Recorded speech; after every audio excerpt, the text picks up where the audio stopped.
As charlas do Xerión, un programa dirigido y presentado por Jesús Suárez. Bueno, pues buenas tardes, muchas gracias por asistir hoy aquí a la 11 a estas charlas do Xerión, que supongo que mucha gente no nos conocerá, o sí, no lo sé, pero bueno, para mí es muy importante estar aquí en la 11, Delegación Territorial de 11 Galicia, a la que llevo perteneciendo 25 años, soy afiliado a la 11, soy invidente, no veo, y traer cualquier tipo de actividad a lo que es mi casa desde hace 25 años, pues es fantástico. Estas charlas empezaron hace 2 años y empezaron aquí. Después se marcharon, ahora son unas charlas itinerantes que están por toda Coruña, donde doy a conocer pues a la persona que esconde el personaje, ¿no? Porque nunca esa persona se va construyendo a lo largo de su vida y la lleva a ser lo que es a día de hoy. Más famosos, menos famosos, pero que han hecho cosas importantes. Por estas charlas han pasado Inés Rey, Ignacio Rivera, Diego González Rivas, Paco Vázquez, bueno, gente de renombre, me olvido de muchos, me tienen que perdonar. Son 2 años haciendo las charlas mensualmente, ¿no? Y hoy es distinto, ¿no? Porque estas charlas eran unas charlas de orgullo coruñés. Yo soy de Monte Alto, como bien me caló Abraham. Y mi orgullo coruñés pues está muy por encima casi de mi orgullo gallego. Y hoy es la primera vez que traigo a una persona, es la primera vez que paso el puente Pasaje y traigo a una persona de renombre internacional, gallego, nacional, bueno. Esto es lo que vamos a hacer la tercera temporada, que empezará en septiembre.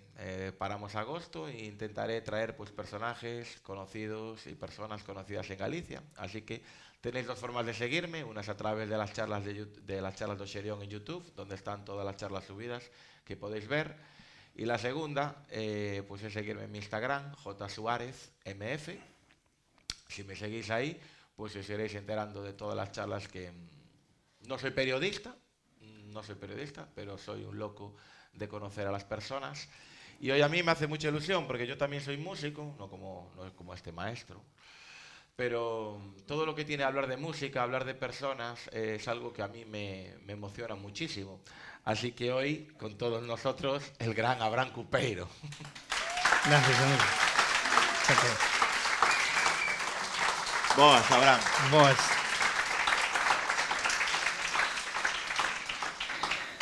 Gracias por vir.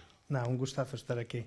Xa levamos falando un tempo, Sí, levamos falando que vexo que eres unha persoa moi perfeccionista, que queres ter todo o xeitiño, e bueno, eso é unha mostra do agarimo que pos para facer estas cousas, e é un gusto vir a un sitio así. Bueno, son inxeñeiro, son matemático, a matemática tamén é música. Moitas veces estamos quero facelo todo o mellor posible, porque, bueno, ainda que isto é moi humilde, estas charlas, pois es contar contigo, e gracias a Susana Seivane, como pode contactar contigo. Pois sí, a veciña ali do Chao do Pousadoiro, tamén da provincia de Lugo, que levo moitos anos vivindo aquí en Cambre, esa raíz, non? Esa raigame da familia Seivane, que tamén ven de perto onde vivo agora, e a cal lle agradezo pois poder coñecerte a ti. Pois mira, ti viaxas polo tempo cos teus instrumentos que fabricas. Eu quería viaxar polo tempo da túa vida e ver como evolucionou Abraham, como se convertiu Abraham no músico que é a día de hoxe, os erros que lle levaron a ser millor, porque creo que os erros son o que marcan as nosas vidas, es que nos permiten correxir todo o que vamos facendo. Así que, se me permites, vamos facendo un recorrido por ese Abraham que nace en Sarria en 1980, como mi irmá, que sepas. Ti és máis novo. Non, carallo. Non te gastes logo, Ai, non me gasto, non. Pero sabes que teño? Eso de vivir na Coruña que bonito é, ti non o levas a cabo, Pero sabes que pasa? Que como non me vexo no espello, pois non sufro, tío. Vale. E ti sufres, claro. Eu non. Eu sufro bastante. Pois eu creo que ese é o truco, Abraham, non hai outro, non verse no espello. Que carallo inventou o espello? Narciso, creo, pero bueno, vámoslo deixar aí. Bueno, como Como era esa Abraham de pequeno? Como as primeiras lembranzas que tes daquela sarria de ti como rapaz? Que che ven a cabeza? O primeiro que che digo é que che ven a cabeza nesa primeira etapa da túa vida? Pois, sen ser eu querer meter aí, pois, profundizar na vida dun, porque tamén hai que ter esa intimidade propia, non? De que queden cousas para ti. Pero sí que foi unha infancia un pouco complexa, complicada, non? Por determinados motivos da familia, pois eu e meu irmão acabamos entrando moi pronto, meu irmão con 5 anos e eu con 6 nun internado. Digamos que non teño un recordo agradable, vale? Pero sí que teño un recordo de que éramos pequenos moi traviesos e sempre estábamos a observar todo o que había ao noso redor. Sí que lembro con especial agarimo cando íbamos á aldea dos meus avós, perto de Lugo, que alcanzábamos a liberdade. É dicir, ali meu pai deixábanos cos nosos avós, collemos un serrucho, un martelo, comezábamos a facer cousas, andábamos ca radial, cousas dese tipo. O típico dos rapaces, cunha radial. Sí, pero conto que ninguén nos decía ten cuidado con isto ou tal. Meu pai se nos vía así, meu pai era calefactor, e claro, ali debaixo da casa dos meus avós tiña todos os tubos de cobre, e nós, aquilo para nós era como a cueva de Alibaba, sabes? Vamos facer unha cabana aquí, unha trampa para as pegas aquí, e sí que recordo que creo que quedou esa pegada en min de que o rural, a natureza, é onde me atopo moi libre. Tamén me atopo así nunha cidade moi grande, que se acaba convertindo xa nunha xungla casi. Pero sí que a natureza é algo que me calma como ser humano e ven un pouco da miña infancia das visitas aos meus avós. Como se chaman os teus pais? Carlos e Ana. E cantos irmáns tes? Pois sempre fomos 2 irmáns, un máis pequeno que a min, meu irmão Marcos, 15 meses máis pequeno, e agora teño unha irmá, dende hai 17 anos, que eso, non conviviu no tempo con nós moito tempo, pero sí que é unha persona, pois eso, moi entrañable e que me gusta ver como que é, porque eu, por viaxar e porque viví moitos anos fora de Galicia, non tive moito contacto con ela, pero é increíble a madurez que pode ter un pequeno a veces de 14, 15 anos e máis sendo unha muller. Porque eu e o meu irmão éramos moi túzaros, sabes? O sea, e claro, eu vexo unha persona de 14 anos da miña época e tal, e digo, e ves a miña irmá que ten esa cabeciña e tal, e un día falando con o meu pai, dixenlle, mira, por fin che saliu algo ben na vida.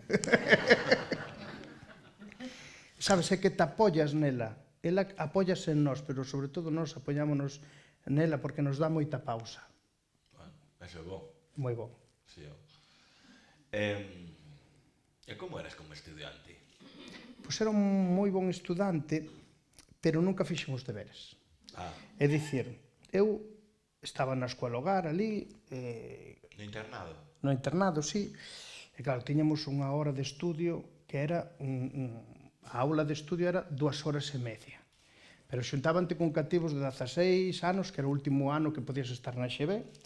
E claro, o meu irmão con 5 e eu con 6, 2 horas e media ali... Entón, claro, digo, xa me porei a facer os deberes ou o que sea. Ao final, pasábaseme a historia e non facía nunca os deberes. Era bon estudante, pero nunca foi unha persona, como dicilo, moi ordenada, sabes? E fun así un pouco a miña bola, e fun sacando máis ou menos notas boas, aceptables, e nada, pero era moi travieso, sí. E tiña bastante conflito a veces cos profesores, pero debo decir de todos os profesores que tiven, que todos ao final tiñame bastante cariño, e eu a eles tamén. E tiñas un mote de pequeno? Chamávante de alguma maneira ou sempre? Sí. Sí? Sí. No internado, que era unha especie de Sarajevo particular, onde che petaban por igual os compañeiros, e ti tamén, vaya, para defenderte, ou porque acababas vivindo nese mundo de violencia, como os profesores.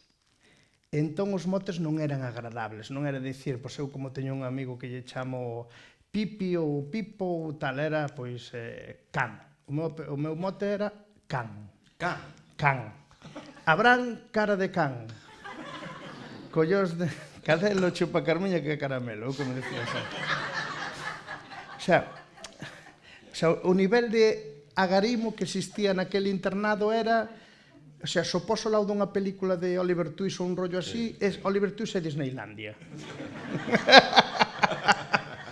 No, tiñamos un mote, todos tiñamos mote e os profesores tiñan mote tamén.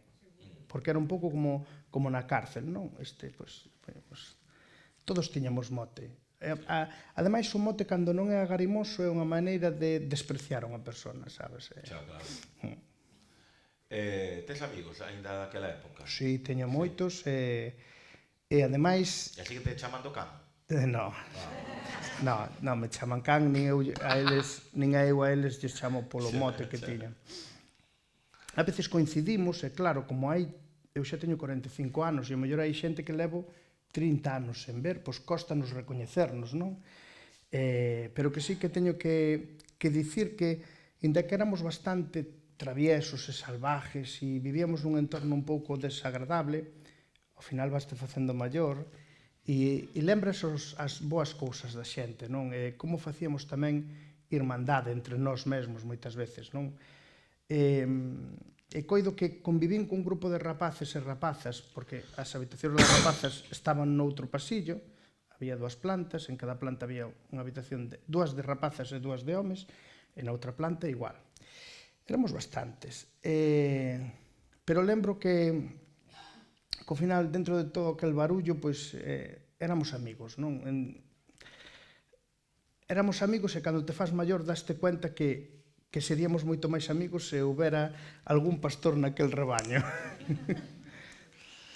Eu estou de acordo contigo, porque eu non estuve nun internado, pero na miña época, que sou máis maior que ti, eu estudiei formación profesional aquí na Coruña, aquí no Politécnico, eso era un correccional máis ou menos. Entonces, pero axudoume moito, a entender moitas cousas e a sobrevivir tamén, sabes? Eso, enténdote perfectamente o que dix. E cando empezas, bueno, sei que xa desde pequeno te metiche na banda municipal, non? Ou na banda de música dali. Como chega esa oportunidade ou como chegas ali? Pois mira, fomos un verán, me apuntounos miña nai, a meu irmão e a min, a banda de música. E bueno, pois estivemos ali, e había un director que viña de Madrid, porque no verán cambiaban o director, era un home que viña de Madrid e tal. E recordo que a última... A xente, espero que non se asuste moito despois de todo isto, pero eu intento ser sincero ca xente.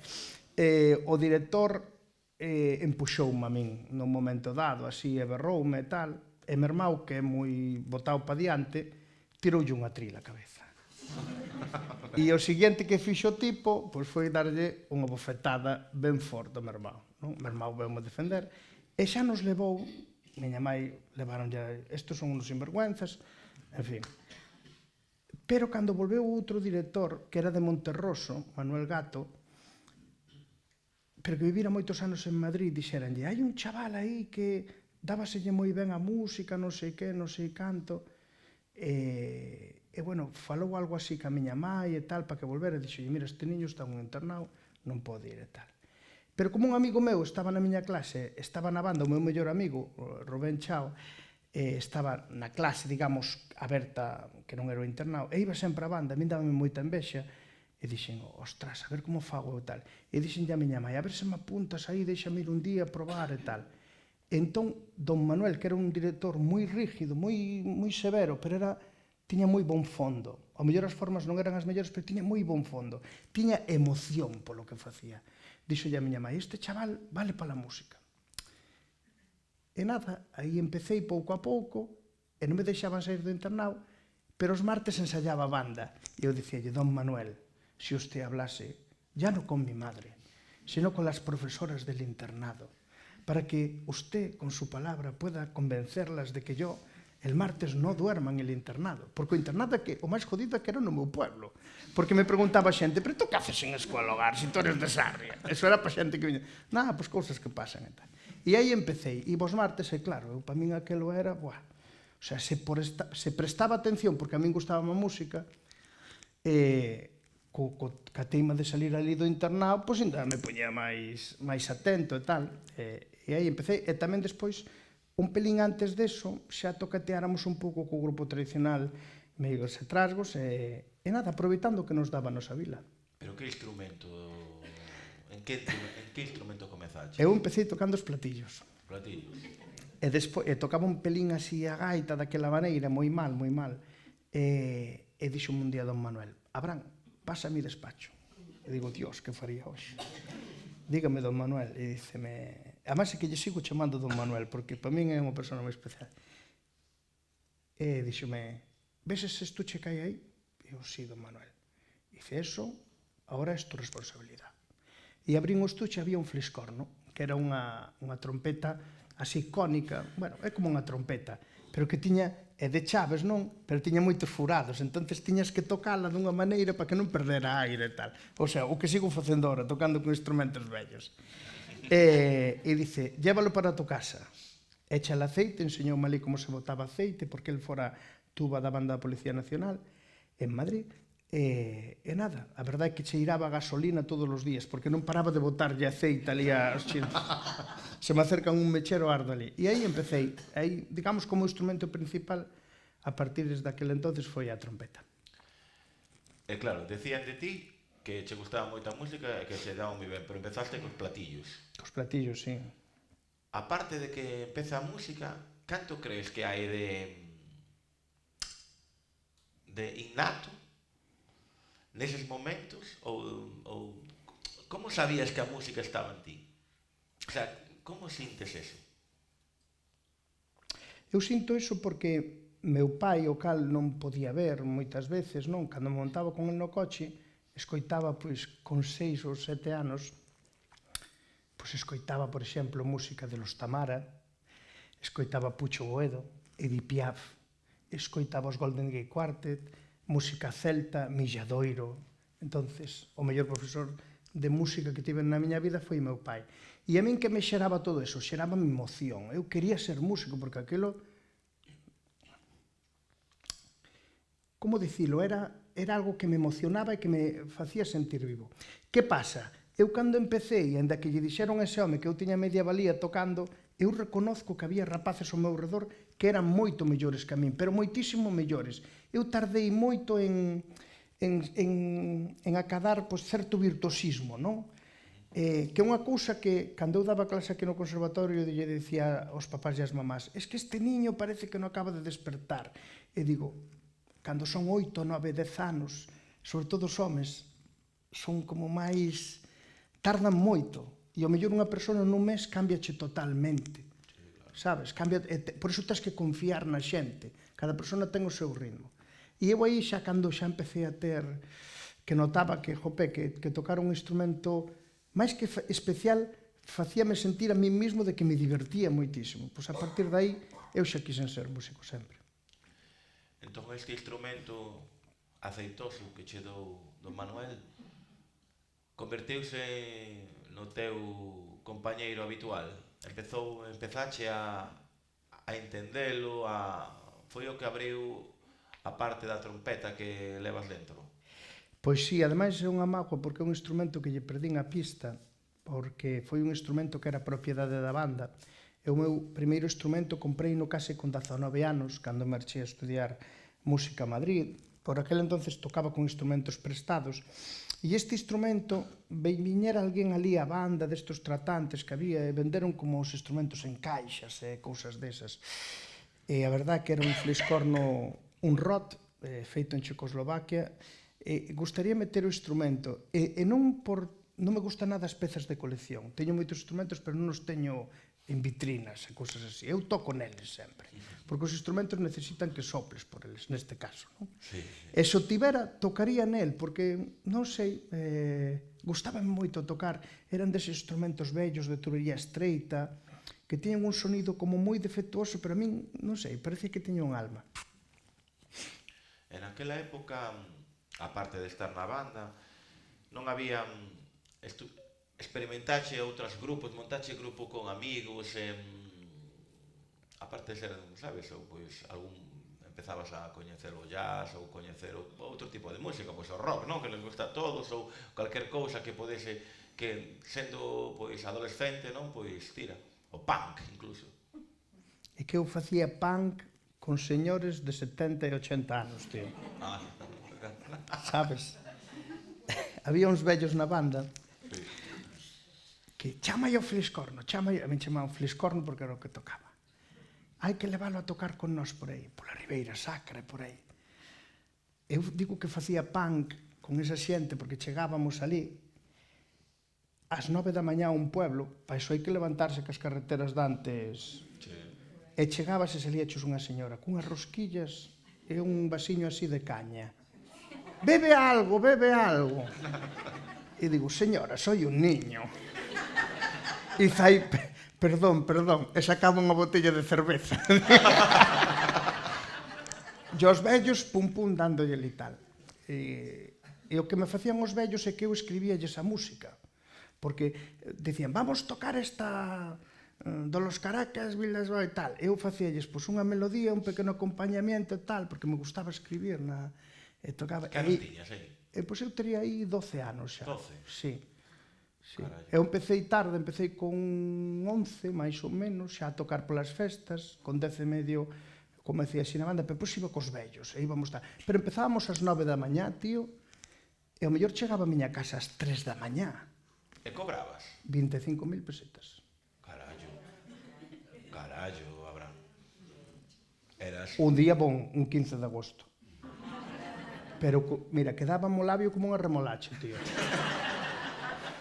Pero mira, 25.000, 10.000 pesetas daquelas, ao mellor unha persona tiña un sueldo daquelas de 40, 50, non me acordo. Non, é que era moita pasta. E os vellos sempre me daban o xusto, é dicir, non me pagaban menos que a eles e se lles facía as partituras pagaban máis. Pero eras o neno máis rico de Sarria, carallo. Eu todo lle daba a miña mãe. Sabes que pasa? Que cos vellos iba pouco, porque foron morrendo, sabes? E digo con todo o cariño, pero foron morrendo e a min, e despois grupos cos meus amigos, sí, pero notaba unha cousa en falta, porque os vellos eran uns borrachices, é verdad. E vou dicir os nombres porque me daría, pois había un que tocaba o acordeón, Al Capone, estaba Larín, no saxofón, o morto do Incio, que lle chamaban Antonio, e eran amigos meus, pero é que eran moi serios tocando. E eu dicíame, copeiro, Fliscorno, a 6:30 na tua casa, e viña o Larín nun 2 cabalos deste, e dice, eu saquei o carné a sexta. E digo, perfecto. Porque eu dicíalle, Larín, pero vamos a ver, eu creo que vas algo torto pola carretera. É que me despisto. Bueno, pero os horarios e todo eso era clavado. Entón eu, estaba instruído neso, dicir, pois hai que chegar a unha hora, hai que non sei que tal. E cando me empecé a xuntar con xente da miña idade, pois quedamos ás 7, e un chegaba me tarde, eu non o entendía, tío. Ahora non o entendo tampouco. Eu tampouco, Pero hai que asimilarlo, o sea, non... hai que asimilarlo. E bueno, van pasando esos a 11, joder, 11, 25.000, xa me quedo con eso, me cago en 10. Cuidado, pois o normal era ganar 7.000 pesetas nun día. O 15 de agosto, así, 25.000 pesetas. Buah, madre mía. De charanga, A xente das orquestas non cobraba eso. O que pasa é que nós tocábamos todo o día, sabes? E iban che dando, ibas a unha casa, este pequeno, non sei que, pum, dadelle que, non sei... Ben. Bueno, van pasando os anos, vas facéndote un camiño. Chegas a estudiar BUP? Sí. Sí. Estudiei o instituto 3 anos, que o pasei de pipa, porque aí resarcíme do internado totalmente. E había unha cousa moi fermosa, porque eu son de Sarria, en Sarria a xente non fala moito galego.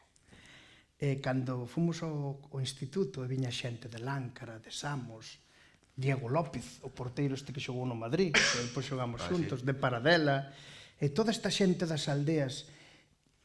O máis bonito que hai na vida por iso me gustan as cidades moi grandes, porque nadie é dali. e conoces a xente rápido. Entón, cando viñan as xentes das aldeas, ao principio, os primeiros días hai como peleas, sabes? Pero despois faste amigo deles e conoces moita xente e volvese moi poliédrico todo, non é lineal. Iso gustoume moito. Entón, eu no instituto, pois ainda facía menos os deberes. Sí, dedicábame a dúas cousas, e isto que non se entenda mal. A min gustaban máis rapazas bastante. E gustábame pescar. E o instituto estaba ao lado do río. Entón, cando empezaba a pesca, eu xa non volvía polo instituto. As primeiras horas, que é cando pican. Despois iba sempre, te lo juro. Entón... Pero me dixeche que eras bo estudiante, joder.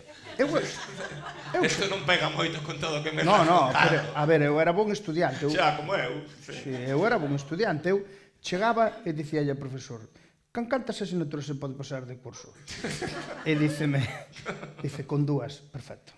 Entonces, esfuerzos os xustos. Hasta aquí. Aparte de outra cousa, que eu fui un mestre moitos anos, e cando me ven os papás e as mamás co tema das notas, claro, tú tens que axudar a xente e non podes dar a tua opinión así ao loco. Solo se che preguntan. E cando te das cuenta que as notas valen de moi pouco. Eu sí que me houvese gustado ter o que conseguín na música a nivel de estudio, que é ser un pelín metódico, que tampouco que sea moi metódico, pero un pouquiño, eso está ben. Pero bueno, eu iba de pesca, entón, que é o que me interesa. E os profesores compraban mastroitas. Te compraban as troitas? Home, estaba prohibidísimo, pero compraban mastroitas. Pero tú eres un personaje. Pero total. Mira, un día falsifiquei as notas. E tiña todo aprobado menos unha, e puxen 3 suspensas. E leveillas a miña mai porque quería saber como se falsificaban as notas. E daquelas poñanche un sello de color. Entonces, cunha cuchilla iba quitando o sello, poñalle outro papel, pum, pum, e, ostras, e ao final facía yo a xente e tal. Quedaban niqueladas, tío. Clavadas. Bueno, total. No instituto, é algo que yo recomendo a xente, é que eses anos non volven máis. Tes que ser responsable, tes que ser bon compañeiro. Non podes queimar a un colega ou unha colega, pero hai que disfrutar un pouquiño. Non, despois todos estamos agobiados na vida, xa me agobio bastante ahora, digo, Dios, pois esos 3 anos pasei no pipa. E aprovei todo. Pero falsificando. No, falsificando, poñéndome peores notas, tío. Unha vez fíxelo de coña, así de coña. Pero a miña máis xa me conocía, non? Bueno, debías de ser un peixe de cuidado. No. Sí. Eu era bueno, a ver, era travieso, hai que darlle un pouco de intríngulis, sabes? Por exemplo, eu tive suerte, cando eu nacín, o sea, nos anos 80 había moita xente, había, por desgracia, moita droga e todo isto. E eu nunca, mira, digo a día de hoxe, non sei se isto se pode decir nesta charla, Eu creo que sí. nunca vin a cocaína na miña vida. E en Sarria, cando eu era cativo, había xente polas calles, como pasaba en moitas vilas, co tema da heroína e que todo. Nunca vi nada. A mí nadie me ofreció nada. Dicen, no, eso vas por aí e ofrecenche. Isto é o pendiente que me dá aquí. E digo, te ofrecen? A mí nadie me regalou nada. Non sei como te ofrecen. Nin un porro, nin nada. E que pasaba? Eu era travieso, pero os profesores, mira, ainda está o ex-director do instituto que me ve por aí, chamábamoslle o eucalipto. Porque chegaba ao pasillo e despejaba, sabes? Sí. E quedábame con outro colega ali no pasillo e dicíame, venga, era asturiano, pasar para dentro, que me van a perder el respeto. Porque nós quedábamos ali, hombre, José Antonio, que tal? E todo Dios se tiña pánico, era un tío majísimo. Eu a veces non tiña para pagar o bocata, sabes? E víame por ali. Pero como non tiñas para pagar o bocata se ganabas 25.000? A ver, eu traballaba no verán. Vale. Traballaba no verán. E miña mãe dicíame, no, tipo bocadillo, ti comes o que hai na casa, e se queres faz o bocadillo da casa. E eu, mamá, me voy a hacer el bocadillo en casa, voy ao instituto con tal. E invitábame. A verdade é que era indo ao vexo ahora e dice, sinto-me orgulloso de ti e tal. E digo, pero eu de ti tamén, porque fuches un profesor que non sabías entender tampouco, e non te estigmatizan, dicen, bueno, pois non eres un tío que saca 10 e tal, pero tampouco te metes con nadie, andas por aquí, daslle unha alegría ao centro, así, eres simpático e tal. Eu que sei, hai que vivir un pouco a vida, non? Bueno, pasan esos anos... Vou a cortar porque senón vamos botar aquí o día Bueno, inteiro, sí, sabe o que perdona. falas, ben, xa cando ven, bueno, non sei o que falas, tranquilo. Non, decía que despois, cando acabamos ese estudio, pues, vas ao conservatorio, non? A Madrid. Sí, antes de ir ao conservatorio, eu aprobo a plaza na banda municipal de Lugo. De Lugo. Sí, e só tiña o bachiller, pero non pedían máis que eso. O sea, nin eso creo que pedían. Pero eu dime conta de que me estaba engañando un pouco a mí mesmo. Xa tiña como un pequeno sueldo ao mes, e traballaba no karaoke tamén dos meus tíos, e ganaba cartos. Pero, bueno, decidín, hubo un profesor da Orquestra de Radio e Televisión Española que nun curso, o que non iba a ir, pero como quedou unha plaza dun amigo meu que non puido ir, e díxome, se queres ir ti, eu fun, e díxome, bueno, pois estaría ben que eu creo que podrías ter, que se che daría ben, pois acabar a carreira de trompeta e tal, e marchei para Madrid. Como le baches? Pois mira, levei no mal. Ao principio levei no mal porque os primeiros 15 días, como iba de vez en cando, sabes, non me lograba habituar. Pero despois, unha vez que me fun vivir para aí, os primeiros 15 días, mal. Pero no 16avo xa estaba eu metido en toda a movida aí.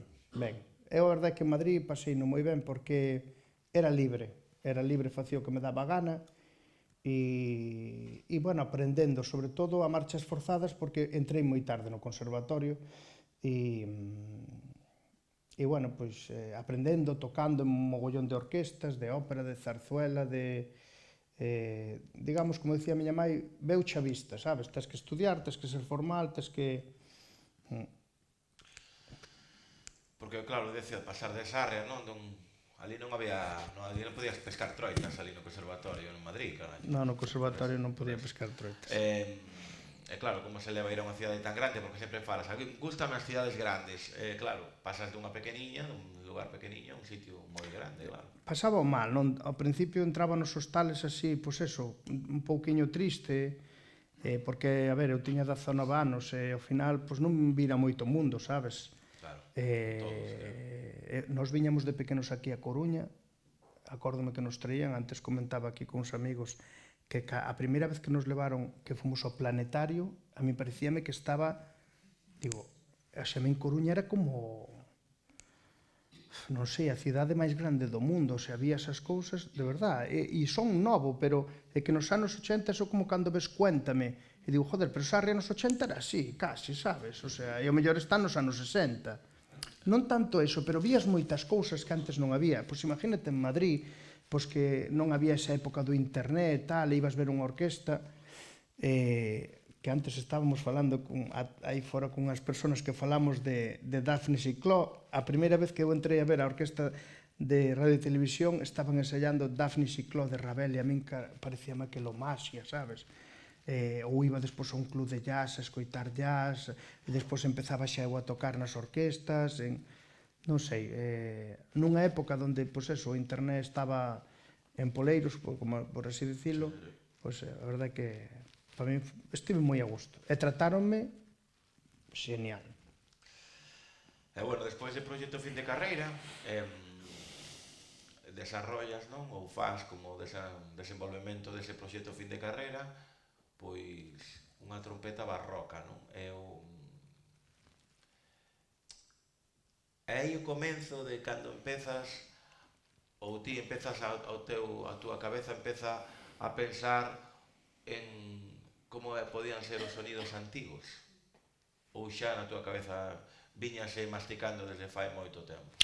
Si, eu viño masticando dende cativo, porque a min a música tradicional, a paisaxe galega, eu iba no coche do meu pai e vía os árbores e eu dicía, isto haberá noutras partes do mundo, porque isto é unha pasada, sabes, esas carballeiras, eso. E iba no coche escoitando o Milladoiro e dicía, e Milladoiro, non, que fai esa mestura de, como música así, bueno, pois un pouco máis conxugadiña e tal, e con melodías medievais, melodías galegas, e digo, isto iso xa empezou aí a ferverme na cabeza. E cando entrei no conservatorio, toco algún instrumento, así tamén me dá pena. Sí, claro. Toco algún. Hombre. Mira, cando entrei no conservatorio, veu un profesor canda min que me dixo: hai un instrumento, Abraham, este do Renacemento. Hai un instrumento que es como unha trompeta, pero que se toca con los dedos de unha gaita. E digo, e como se chama? Corneto. Pero daquelas era moi difícil atopar un corneto. Entón, conseguiu doutra persona, este profesor preocupouse moito por min, e este instrumento que teño aquí, que o construíu en Lugo Antonio Franco, que toco eu, e que ten unha boquilla como unha trompeta. Esta foi, digamos, a porta de entrada á música antiga, a interpretación de música histórica, renacemento, barroco, con instrumentos orixinais, non cunha trompeta ou cunha flauta actual. E empecé a tocar este instrumento. E unha das cousas que me gustaba era que se pode improvisar moito con el, porque de feito a improvisación non é unha cuestión só da música clásica, perdón, da música do jazz. Beethoven na súa época era coñecido por non ser compositor, senón por ser un gran improvisador ao piano. Vale, vamos facer un pequeno experimento aquí ca xente. Veña, vamos a ver, vamos a cortar das cámaras á dereita, baixame un momentiño, porfa, baixame o micro agora. Das cámaras á dereita, vamos a facer esta melodía. Narirero, narirero. E esta daqui. Narerore.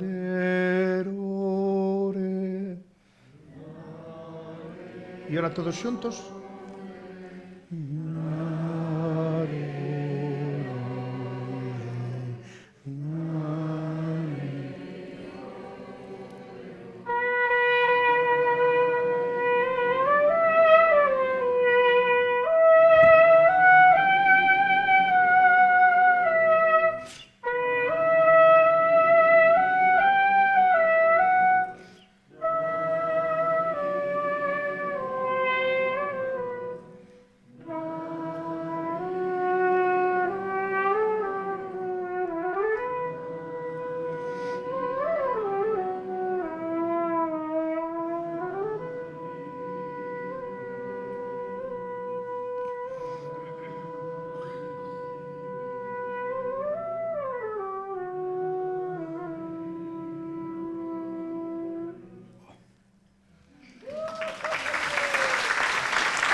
Papel de galiña, Uf.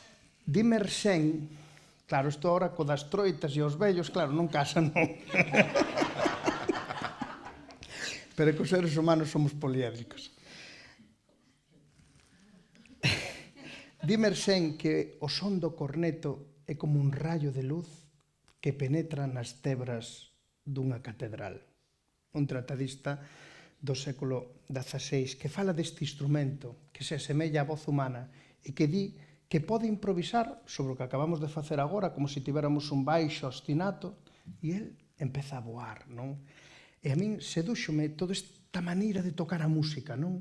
Porque ao final a música fomos estresando un pouquiño, cada vez intentando que sea máis perfecta, na música clásica estou falando, e ese mundo cautivoume, e despois, nada, quería unha trompeta natural, unha trompeta barroca, non tiña cartos, e dixen, pois construo unha, e dixo o profesor, oye, e por que non aproveitas eso para que sexa o teu final de carreira?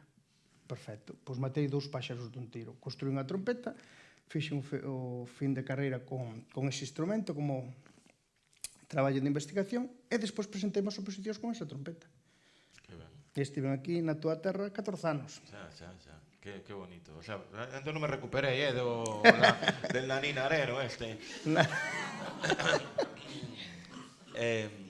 Pero hai unha cousa que a mí me gustou moito, corríxeme se non é verdade, a historia destos estos instrumentos antigos ou que tiñan tradición na sociedade daquela época galega, non? Pode ser, se me corrixe, que o teu avó tocaba algún instrumento antigo, pero que os mostrou despois o que había, entre eles falouche da corna. É verdade? Sí, meu avó materno é, digamos, o que máis me parezo eu, aínda que nos levábamos moi mal e moi ben ao mesmo tempo, porque el tiña moitísimo carácter. Eu era meu avó e nunca se me ocurriu enfrentarme a él nin fuertemente, pero sí que lle discutía algunha cousa. De feito, eu teño saído pola ventá da miña casa a tocar con a Big Band de jazz cando tiña 14 a 15 anos e meu abuelo non me deixaba e salía cunha corda. Baixaba o instrumento e despois baixaba pola corda. Porque meu avó non quería que fora músico. Aí non. No, meu avó, el non quería que eu fora músico. Sin embargo, cando tocaba ca banda, estaba ali sempre mirando, en primeira fila, pero despois desaparecía. Tocaba algo ca trompeta, me dicía, está duro. A ver, abuelo, ti non entendes desto. E hoxe en día acórdome de como eu estaba tocando e efectivamente estaba mal, estaba duro, non estaba fraseado. E cando empecé un pouco a levar todas estas cousas dos instrumentos raros, tocaba cunha corna que apareceu en Sarria, a 5 km de Sarria. E cando meu abuelo veu que nos periódicos e nas teles a iso xa lle facían caso, colleuna, puxose a tocar e isto, claro, é moi fácil falar agora, podo dicir verdade ou mentira, pero vías o virtuosismo que tiña e dices, bueno, pero vamos a ver. E despois dixome que eu tamén tiña un clarinete cando era un pequeno, pero era o maior de todos os irmãos e había que traballar e eran épocas onde tocar eses instrumentos así, bueno, pois humildes, non era sinónimo de progreso, por así decirlo, non? E digamos que nos reconciliamos os dous que sempre nos levamos ben, pero el tamén se reconciliou con el mesmo, sabes? Porque era un cativo que tiña esa ilusión de pequeno e non a puido desenrolar como puiden desenrolala eu de maior. Correcto. Sí, moitas veces é a frustración que tes en ti mismo que apagas cos demais, non? Sí. Igual moitas veces ocorre eso na vida en xeral, sabes? Un pouco, non Sí. sei o que é, unha pelea contigo mesmo e...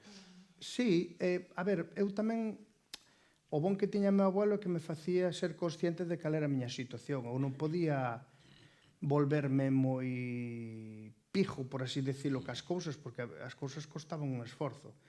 Eu estou moi agradecido nese sentido. Mais que sobreprotexerme, era como a vara esa que te aguilloa por detrás. Cuidado, jefe. E ademais que ele era bon, cariñoso con nós, pero eu esas cousas estou tan agradecido que non me parece para nada todo o contrario, é como non endurecerse, é avisarte de que a vida a veces non é xusta. Porque a veces a vida non é xusta, moitas veces. É un pouco, non sei, abrir os ollos á vida. Esos instrumentos, cando os fabricas, é que é como escoitar o pasado, non? Para min, eu me imagino, estou na miña cabeza e digo, son Abraham Cupeiro, vou facer un instrumento ancestral, milenario. Ti tes na cabeza, cando o fabricas, como vai soar? Hai moito, o sea, pode ser que o fabriques e non sae ben, non? Ou non? Moitas veces. Ah, por eso, digo. Moitas veces. Sabes, é un sonido milenario, porque me refiro, igual hai anos que eso non se escoita. Como sabes como ten que soar? Tú imagínate, Jesús, que teletransportannos para dentro de, no futuro, 2000 anos adiante. E vemos un Opel Corsa. E ves unhas chaves aí tiradas no suelo. Sí. Todos os que estamos aquí sabemos que é para abrir a porta e encender o coche. Claro. Porque todos estamos familiarizados cun coche. Eu estou familiarizado cos instrumentos. Eu teño 10 dedos, como todo o mundo. E os dedos non poden abranguer unha distancia maior da que poden dar. Polo tanto, xa temos acotadas moitas das medidas dos instrumentos. Este instrumento que vou tocar aquí é unha réplica que hai no Louvre, vale, original. O conto é que este instrumento debería ter aquí máis furados, que eu non llos puxen porque non tiña tempo, e aquí tamén te iría máis. Entón, cando vin a primeira vez, dixen, pero aquí é un instrumento que se toca a vez. En cada mão, un ten 9 furados e o outro ten 11. pero como podo tocar un instrumento se só teño 5 dedos en cada man? Pois os gregos o que facían era que isto ten uns furados e cada furado tapábano. É dicir, non os utilizaban todos a vez. Era como se fora un órgano, pois tapaban determinados furados para ter determinados tonos. E respondendo a túa pregunta, eu vexo os furados e digo, pero isto que ben encaixa nesta mão. Porque esta é a medida original, E digo, pero isto encaixa perfecto aquí. Pero é que, ademais, non se conservan as canas. Moi ben, pero é un tubo cilíndrico. E eu sei que en Armenia hai un instrumento que non se deixou de tocar dende hai 3.000 anos e que é un tubo cilíndrico e que utiliza unha cana de doble lengüeta e que é a única capaz de excitar un cilindro tan largo como este. Porque normalmente os instrumentos son cónicos, van de menor a maior. Fan como unha campana, verdad? Como un clarinete ou tal. Bueno, poñendo todo eso en orden, eu toco este instrumento con esta posición, como puxen aquí os furados, e pasa o seguinte.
Es hipnótico el sonido.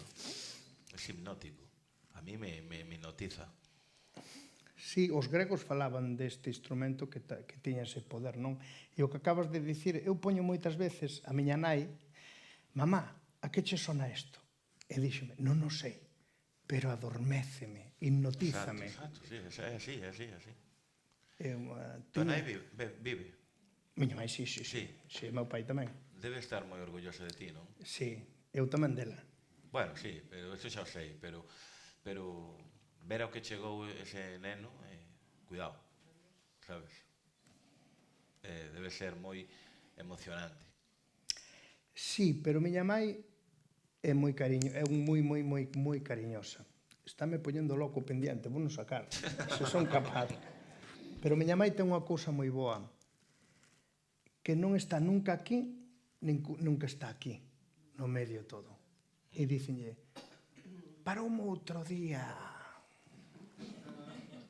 te acordas desta que era así? Oye, Abraham, que lo vi en la tele, muy bien, le va muy bien, ¿verdad? E miña mãe dice, fai o que pode. E despois dice miña mãe, queres saber? Queres saber?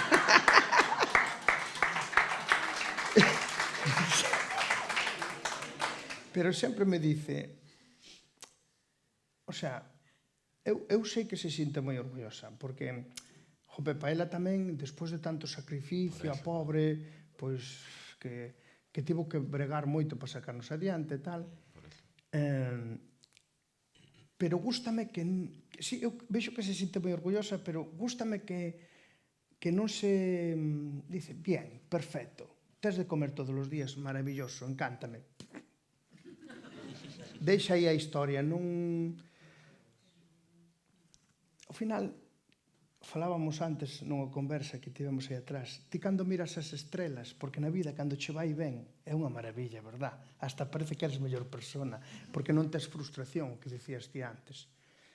Pero, por moi ben que che vaya, debes darte conta a suerte que tes, ou por moi mal que che vaya, tú miras as estrelas unha noite e dices, mira, esa luz dali leva anos esa estrela morta e sigue dando luz.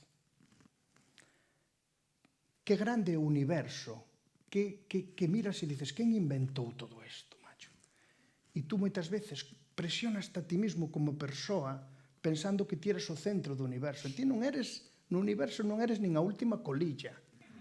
E aí tranquilízaste como ser humano. E eu creo que iso é a filosofía da miña mãe, que nin bien ni mal, equilibrio sempre. Ahora, hai unha cousa que me impresionou cando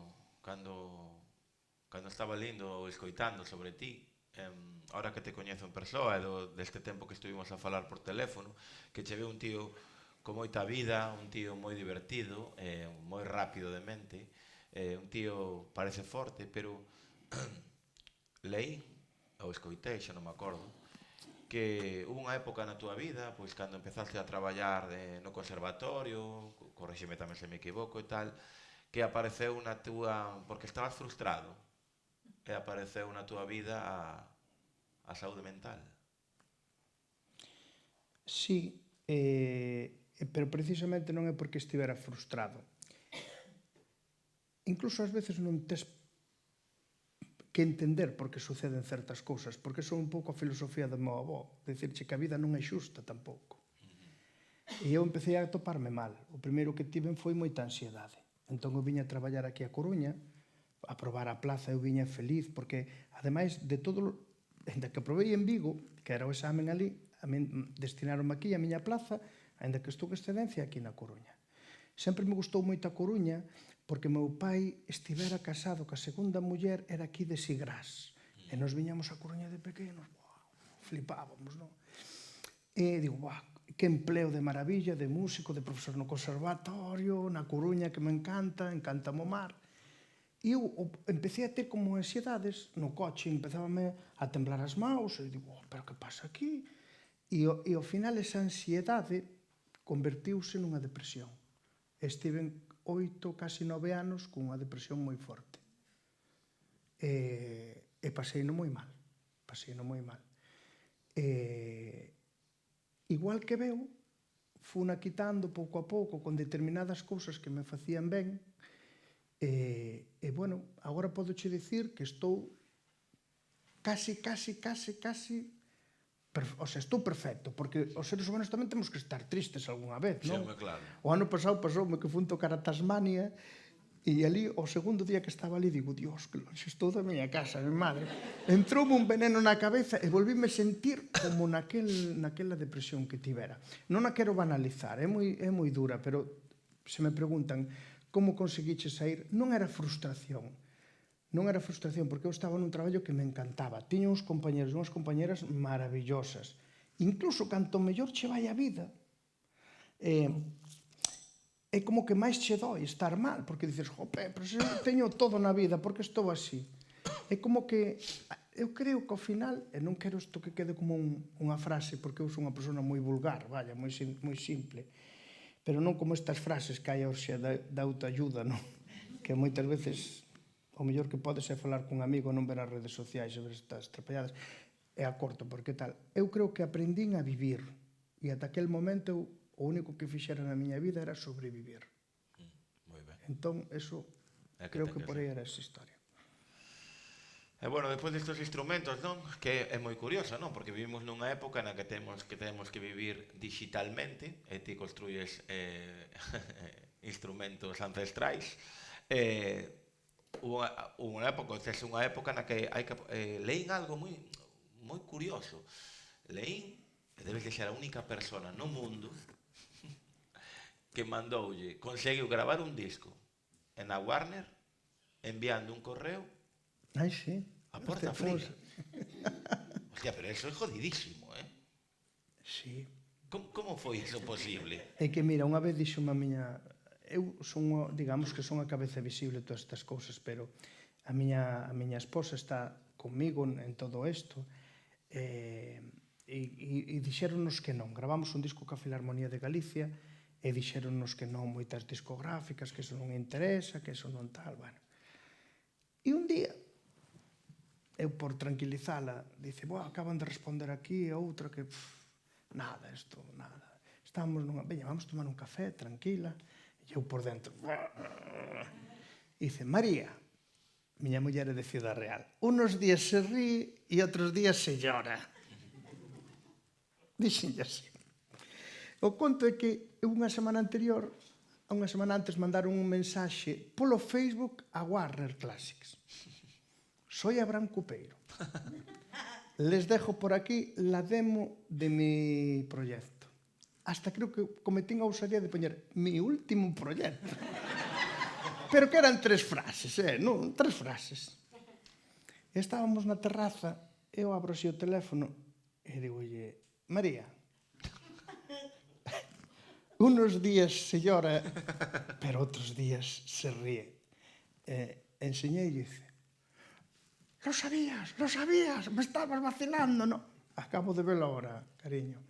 E efectivamente, eu chamei a él, escribín, dicen, ha tenido moi buena acogida en el equipo, non sei que, queremos hablar con usted, non sei que, non sei cuánto tal, cuándo podemos concertar unha llamada, tal. Pa que vexas. Por eso, pero debe ser a primeira persona no mundo que mandan da Warner, así por Facebook. Por Facebook, sí. Me llamo Branco Peiro e esta é la demo de mi último proyecto. Nada, pues nada, eu mañán vou escribir por Facebook, son Jesús Suárez, amigo da Branco Peiro, a ver se... E unos días se ríe e outros se llora. A ver se consigo que me gamen un disco, joder.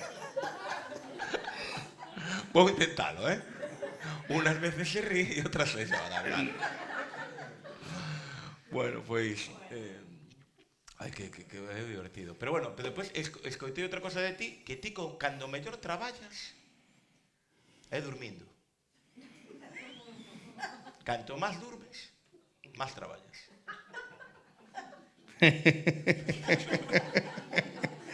Aí, vamos a ver. Isto vai en contraposición a esta xente que dice, no, es que ya me fumo un porrito e me inspiro e me tal. E eu, claro, eu mellor son moi antigo nesto, que eu son un festas, pero me bebo un tal o cual. Eu, por exemplo, se vou un pouquiño bebido, o sea, tocando non doi ni un en el sitio. Pode parecerme que o fago ben, pero ni un. Entón, a mí o que me ven ben é estar descansado. Entón, comproveino. Durmo. Vale, e desperto. Tomo unha desas pastillas de gominola que hai na farmacia, como lle chaman, de... Pero desas que son... É auga, vaya. Pero volvo a dormir. Durmo. E é como que se che limpia o cerebro, sabes? Estás aí, tú levantaste fresco, resetea. Tú date cuenta que nos estamos sempre impulso, o sea, ver imágenes, non sei. Tú dalle ao cerebro horas, limpia. Eu non sei explicar, sabes? Teño un amigo meu que é cirujano e tal, que me explica, no, eso totalmente, además el sueño es importantísimo, habrán toda la razón, pero sabe explicar ou non. E despertaste, tío, estás fresco, tío. E que o cerebro traballa solo.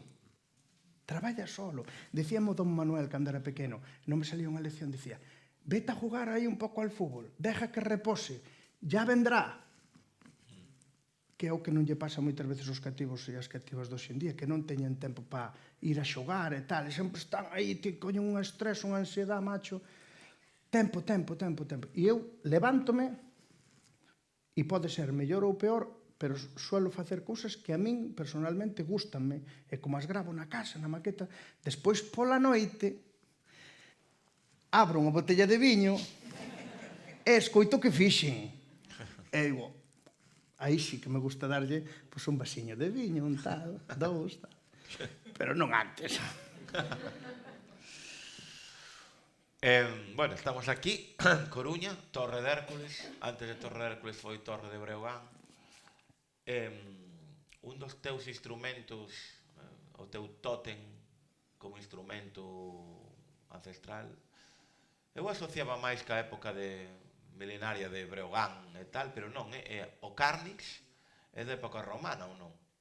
Non, é anterior. É anterior. E de feito teño no coche outro instrumento que sí que é unha pena, porque é moi parecido ao Carnix, que se chama Dort, que é unha trompa, é como o carnis, máis ou menos, que se atoparon 100 en Irlanda, no século XVII comezáronse a atopar, pero son da idade de bronce, anterior aos romanos, e o carnis é máis ben da idade de ferro.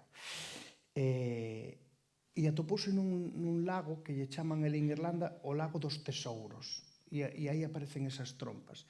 O carnis pasa algo parecido. O que pasa é que o carnis é como que saliu no telediario romano, por exemplo, nas crónicas de Xulio César, fala do carnis, saliu na columna de Trajano, cando invade Dacia, sale xente tocando carnis. Era un instrumento coñecido, pero que a primeira peza original apareceu en 1814 e o primeiro carnis enteiro apareceu no 2006, non me quero equivocar. En Francia. En Francia, en Tantignac, sí. Digamos que é un instrumento que se coñecía, que se sabía que existía, pero ata hai moi pouquiño, bueno, pois non aparecera o primeiro enteiro. Fixeche un? Fixen un, sí. Cando te chamaron esos investigadores, e tires o Howard Carter galego. Despois escríbemo nun WhatsApp a buscar, porque quen é Howard Carter? Howard Carter, o que descubriu a Tutankamón, coño. Ah, o carallo, bueno. Investigador. Xa che dixen que cuidado, eu era un tío moi vulgar. No.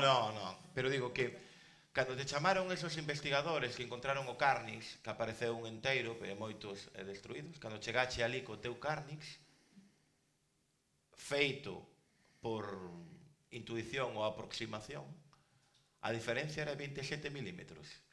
Co original enteiro 23 milímetros. 23 milímetros. Sí, pero nesa excavación que se atopou a 30 centímetros do chan, atopáronse 7 que estaban derruídos porque fora digamos, un ópido, un celta, e cando entraron os romanos suicidáronse, antes de suicidarse romperon todos os instrumentos. E había simplemente esa diferencia. Evidentemente non todos son, por atopar un exemplar enteiro, non é que todos foran así, pero este estaba hasta no mesmo tono. E tiven a sorte de que din cun arqueólogo moi majo que non somentes, o sea, que me abriu portas. E despois o constructor que os fai en Francia, que é Jean Bossery, un señor que ten 85 anos, e hai 3 anos veu dende ali, que é perto de Limoges, é dicir, está lonxe, no seu coche a Lugo. Chamoume uns días antes e dice: Abraham, vou a ir a verte. Ben. Eu era moi amigo dele, eu fora a ver moitas veces e tal, porque é un señor maior. Pois apareceu no coche. E digo, fono levar a comer, e digo, Jan, queres dormir unha sesta e tal? E dice, ya dormiré cando me muera. Perfecto. E eu cando penso nese instrumento, porque, bueno, non o teño que visualizar, non o vin, sabes? Recórdame como a ese cando se chamaba o Breogán, chamaba as tropas e tal, cando marchou o seu fillo para conquistar a verde Irlanda desde aquí, desde a Coruña, que conta a mitoloxía, non? A mitoloxía celta. Entón, a min venme a cabeza ese instrumento, non?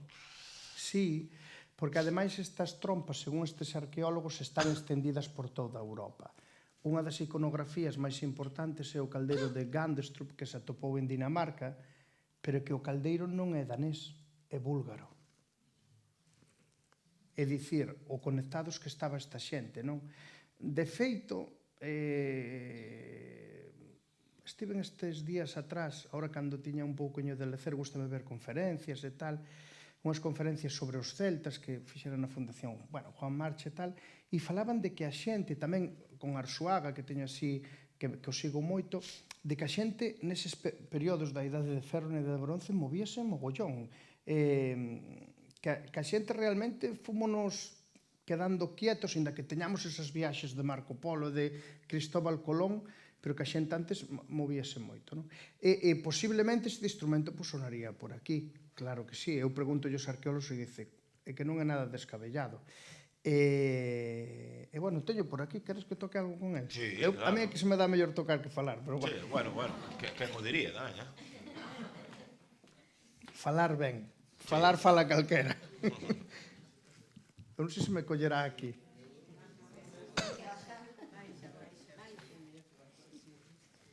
Pasa que así non o vedes. Bueno, xa o tedes moi visto.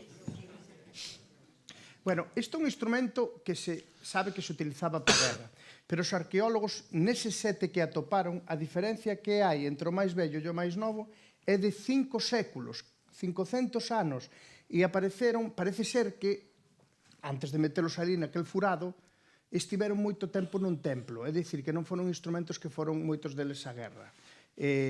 Saben que estiveron nun templo porque lles quedan moitas, como se chama isto, partículas das antorchas, das fachas que alumeaban ese templo, non? Bueno, investigacións que fan eles. Entón, podíamos facer algo así, como bélico, imagínate. Vale? Pero tamén podemos facer algo de tipo ritual, non? E temos culturas hoxe en día que fan cousas así cun simple tubo, non é que é algo que me invente eu.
Maravilloso.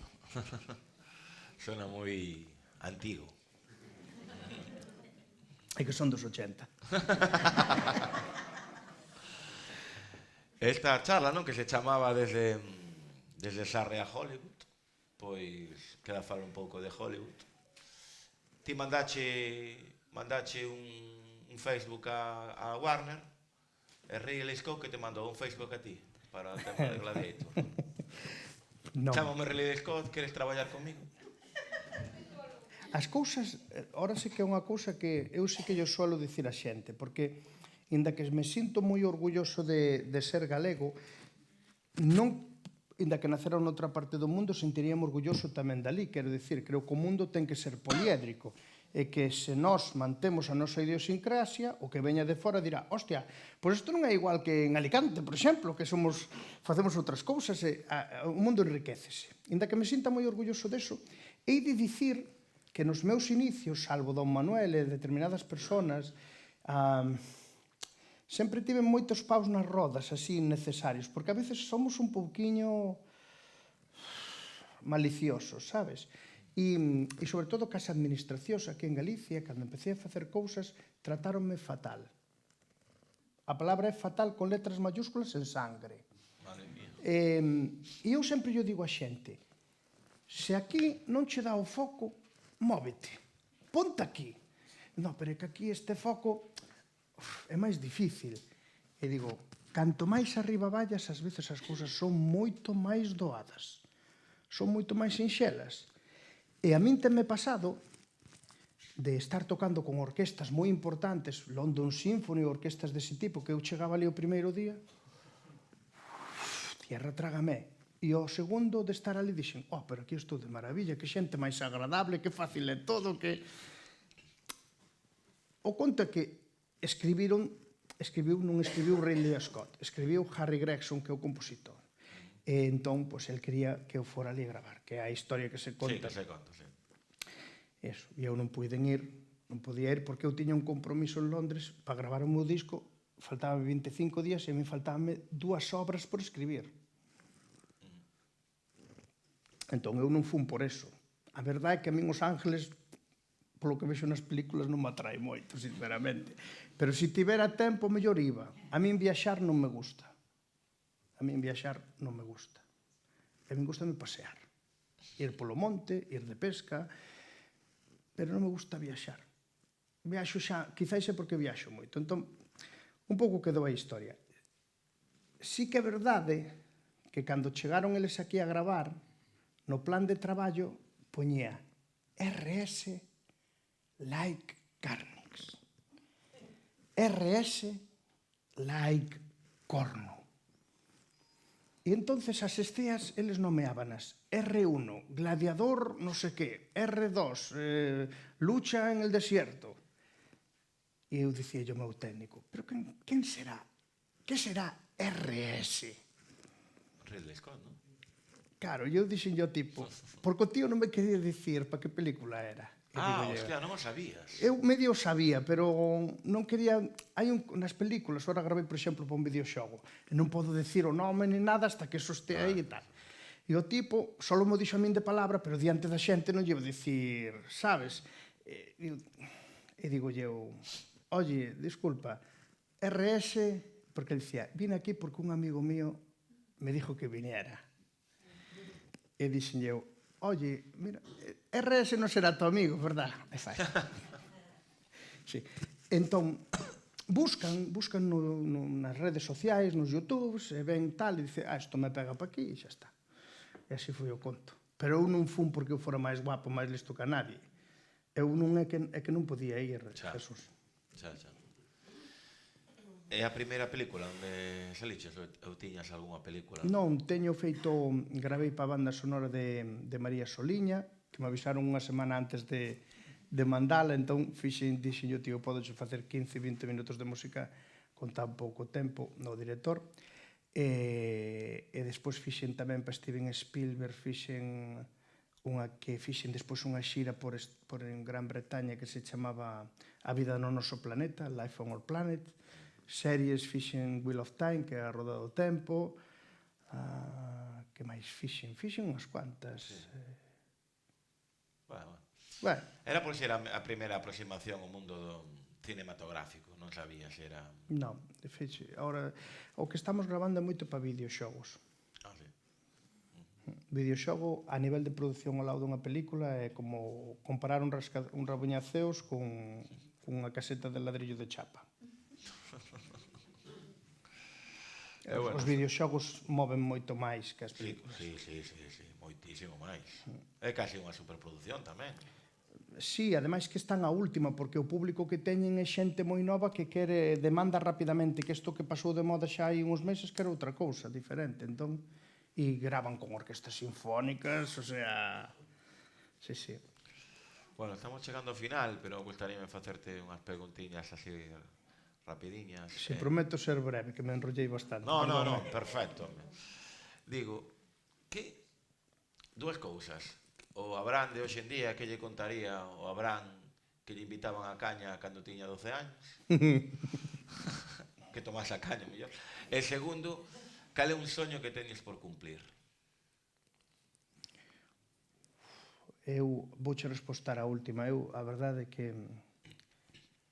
o día que os seres humanos utilicemos a nosa intelixencia para facer o ben, para facernos o ben a nós mesmos, a todos os animais, a toda a vegetación, a todo o que nos rodea, eso xa sei que é un soño que é imposible de cumplir. Pero ante esta devastación que estamos vivindo no noso planeta, eu digoche, daría non unha, dúas extremidades do meu corpo, de verdad, porque ademais é que xa se fai dunha forma tan banal, tan sinvergüenza, tan me dá igual, todo que se revento a este pueblo lo voy a fulminar daqui, se vou meter aquí unha fábrica e todos vamos a tomar por saco. Para min ese é o meu soño, que sexamos capaces de utilizar un pouquiño a nosa intelixencia, que somos especiais os seres humanos, pois, jope, ese sería o meu soño. E o que lle diría a Abraham de hai 12 anos, cando tiña eses 12 anos, casi me preguntaría que me diría o Abraham de hai 12 anos se me ve agora. E que che diría? Se que o sabes. sea, eu gustaríame conocer ese personaje de cando tiña 12 anos, porque como che dicía antes, cando falo da miña irmá, non me achego a ela como se é máis pequena que a min. É dicir, as mentes dos cativos e as cativas moitas veces teñen saídas moito máis sinxelas á vida das que nós, sendo maduros, temos. Porque nós vamos collendo coñecementos, pero tamén vamos perdendo moita maxia. Eu polo menos vexo no meu caso. Entón, non o miraría desde arriba, senón que me poñía ao seu lado e non sei, observarío e seguramente el me observaría a min tamén como o extrañaba. Vamos perdendo moita creatividade. A vamos perdendo, a imaginación. Eu a veces dou charlas por aí nos colexios, eu perdín a vista fai 14 anos, solamente, non nací en cego. Cando falo cos rapaces, digolle que hai moitas formas de ver, non? Pero unha cousa que me chamou moitísima atención foi que cando fixen cos os nenos de primaria, cerrado os ollos, pensade nunha flor. A vedes? Sí. Como é? De chocolate, de vainilla, de caramelo, de nube de caramelo. Fago o mesmo exercicio cos rapaces da ESO. Como é a flor? Amapola, margarita, rosa. O sea, como cambia o noso cerebro, non? Como cando eres tan pequeno, a flor que che ven á cabeza é de caramelo, de nubes, de non sei que, e cando nos facemos maior só pensamos en cousas que xa vimos. Perdemos. Estou totalmente de acordo contigo. Ademais, hai unha cousa que se entronca co arte, non? Claro. Dice, ahora parece que só sirven as cousas que valen para algo. Claro, e para que vale unha melodía? Ou para que vale un cuadro? Dice, pois para enseñarnos que somos seres humanos, porque eso foi realmente, eso é exteriorizar o que é un ser humano moitas veces por dentro. E fuxo moitas veces desa palabra de decir, este é un intelectual, porque é pintor, ou porque é director de cine, ou porque é músico, ou porque... Intelectual era meu avó, que sabía esta lúa tal, ahora non vou plantar aquí porque tal. Eso tamén é unha actividade intelectual. Pero fora deso, todas esas cousas que parece que non sirven para nada, é o que nos fan humanos. E ao final a vida pasa moi rápido. Eu cando daba clase decía aos alumnos, es que non me dá la nota para entrar á universidade. Tes 9 anos. Tes 9 anos. Es que estou un pouco tenso porque es que se non me consigo las notas, eu. Pois eu vexo, eu non teño fillos, non? Pero eu se tivera, casi prefería o que iba a pescar. Vive tranquilo que daqui non vamos a salir con vida nadie. Bueno, e a última, que despois se queres acabamos con algo de musical, queres que acabemos? A ver se teño algo por aquí. O que pasa Pero primeiro déixame facer unha pregunta. Fai. Ah, mira, teño algo Tes por aí. A ver, vamos ao que te quería decir. Sabes que sentín algo de envexa? Porque eu son moi do Dépor. Moito. E sentín moitísima envexa en verte no medio do campo de Balaídos. Eu quero que algún día estés no medio de campo de Riazor.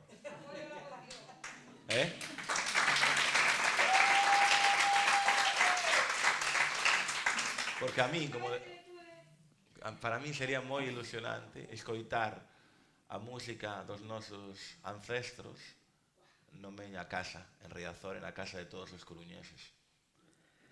E de todos os galegos que siguen o Deportivo máis por toda Galicia. Máis alá da Coruña. Eu estou dixendo a xente do Celta, Sí. Cando Júquiz fallou o penalti, Sí. eu viña nun autobús por Toledo, que viña a excursión de fin de curso. Eu son futbolero, a min encántame o fútbol. Meu irmão si que é máis forofo e entende bastante. E sempre fomos máis do Celta. Pero víamos un partido do Deportivo, porque ese é o bon que temos a xente do interior, que non somos cerraos dun equipo, sabes? O bon ou o malo, non o sei. E eu digo che que nese penalti, eu chorei, pero durante horas. Sabes? Porque ao final, ese Deportivo de Arsenio, ese Deportivo de Fran, desa xente que viñera de Brasil, de Yuquín mismamente, de tal, que se fixera, porque a afición do Deportivo, cuidadito, cuidadito.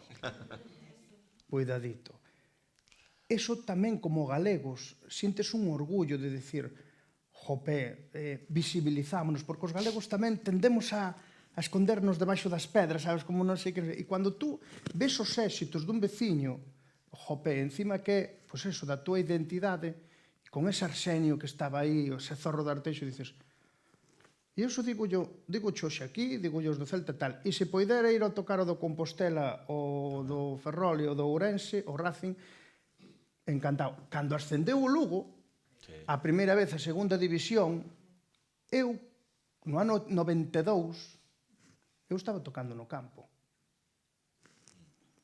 Ainda fai pouco vi unha foto do periódico que salgo cunha gorra que me puxeron tocando os platillos riba dun señor que me agarrou ali, despois que inundamos o campo todos, e eu salía cos platillos, enganchoume, puxome aquí e eu iba tocando así, porque eu via que a xente estaba contenta, non?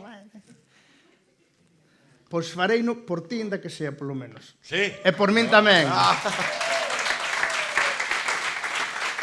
Pois darme moitísima alegría, porque para min poder escoitar en Riazor o sonido dos teus instrumentos diante de 30.000 persoas, pois porque temos máis aforo que Balaídos ahora mesmo, No, agora mesmo sí.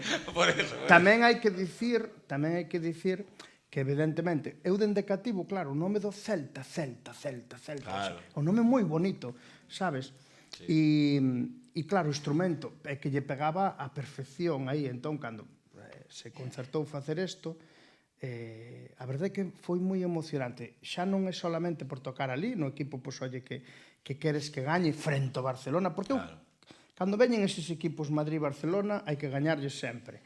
E no campo de fútbol, que ves que se te rodea todo, foi unha sensación, unha experiencia a nivel musical maravillosa. Pois nos despedimos con moitas gracias por vir, moitas gracias por estar aquí, espero que os gustara esta entrevista, que me sigades e que pollades vir a outras, a ver se é posible que igual en setembro está, bueno, non me direi, non. Porque ainda non está cerrado, pero bueno, casi cerrado. Pero bueno, está aí. É un tipo moi divertido. Sae con Touriñán. É que estaba pensando nele. Carlos Blanco. Así que... Pois non estaba pensando nese. No, ti decías en David Perdomo, non? Sí, no, Carlos Blanco seguramente en setembro este nas charlas do Xerión. Así que se queredes, habrán... Oye, foi un gusto. Perdonade se me enrollei moito, porque a mellor hai xente que quere escapar, pero, bueno, a verdade é que me sentí moi a gusto falando.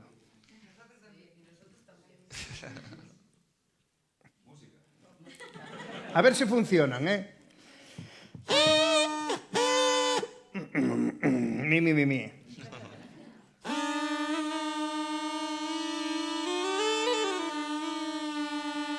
Deixa-me afinar isto.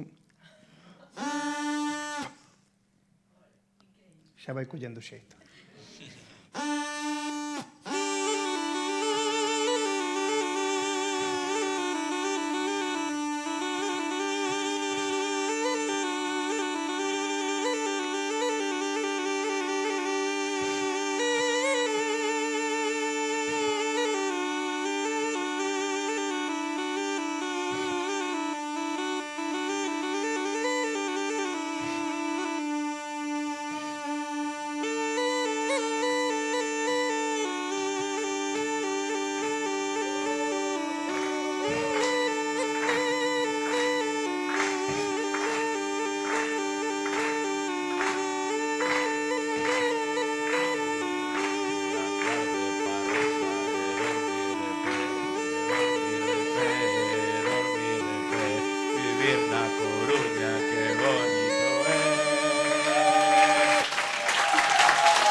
Gracias, Jesús.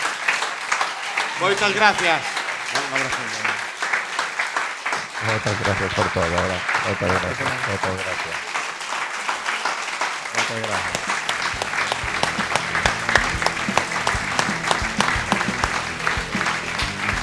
Gracias. Gracias. Muy bien.